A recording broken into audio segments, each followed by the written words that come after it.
Колыбельная как особый вид молитвы. В мечети Аль-Марджани провели круглый стол, посвященный значимости колыбельной песни. В мероприятии приняли участие ученые, психологи, журналисты и актеры. Все они уверены, от того, какие песни пели ребенку в семье и пели ли вообще, зависит характер малыша, его физическое и умственное развитие. Вот даже вот сейчас я вам пропою одну, маленькую-маленькую пропою, потому что то, что осталось в памяти у меня, наверное, с детства. Вот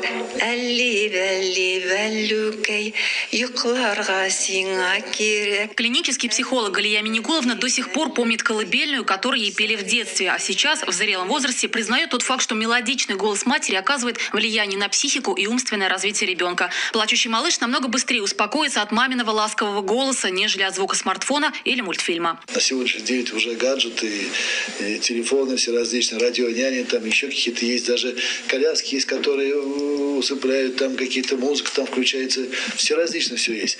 А именно ведь мы же знаем, что когда младенец только на свет появился, вот тепло матери, запах мамы, я же чую ребенка, когда мама подходит, он успокаивает. Имам уверен, никакими особыми музыкальными талантами обладать не нужно. Отсутствие слуха и голоса никак не повлияет на восприятие малышом колыбельной. Каждая мать исполнит по-своему красиво. С этим согласны актеры и журналисты, которых пригласили принять участие в конференции. И мамы, и бабушки, там у нас ребята, вот, качая, вот так воспитывали, выросли вот таком. А сейчас уже она потихоньку уходит. Мы уже теряем постепенно свои ценности, и национальные, и духовные ценности. Очень жалко. Доверяем воспитание своих внуков, внучек нянькам, садику, школе. А основа, конечно, это семья.